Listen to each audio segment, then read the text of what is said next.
সাকিব আল হাসানের দলে ফেরা নিয়ে ফের বিসিবি প্রধান বললেন সাকিব আল হাসানের খেলার পেছনে বিসিবির কোনো হাত নেই। সাকিব ইস্যুতে এক প্রশ্ন কেন বারবার করা হয় সেটা বুঝে আসে না বললেন বিসিবি বস ফারুক আহমেদ। তবে প্রশ্নে তিনি বিব্রত নন। সাকিব এখনও জাতীয় দলের হয়ে খেলার ক্ষমতা রাখে বললেন তিনি।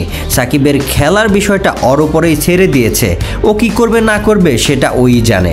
তবে এভাবে দেশের বাইরে থেকে ফ্র্যাঞ্চাইজি লিগ খেলা আর দেশে থেকে দেশের হয়ে খেলা এক জিনিস না। যেহেতু সাকিব দেশে এসে ওইভাবে প্রিপারেশন নিতে পারছে না, সো খেলার জন্য ওর মেন্টাল স্টেটটা ওই রকম নেই। বিসিবি প্রধানের কথাই স্পষ্ট যে সাকিবের খেলতে হলে দেশে ফিরতে হবে। তবে সাকিব কেন ফিরতে পারছে না বা বাধাগুলো আসার কারণ বিসিবি জানে না। বিসিবির জায়গা থেকে চেষ্টা করে যাচ্ছে, তবে বিসিবি সামর্থ্যের বাহিরে যে সাকিবের জন্য কিছু করতে পারবে না সেটা 2 দিন আগেই জানা গিয়েছে। দেশে ফিরতে সাকিব আল হাসান বিসিবিকে দিয়েছিল 3টি শর্ত, যেটা বিসিবির কাছে পায়নি গ্রহণযোগ্যতা। তাই সাকিবও জানিয়ে দিয়েছেন জীবনের ঝুঁকি নিয়ে খেলতে চান না তিনিও।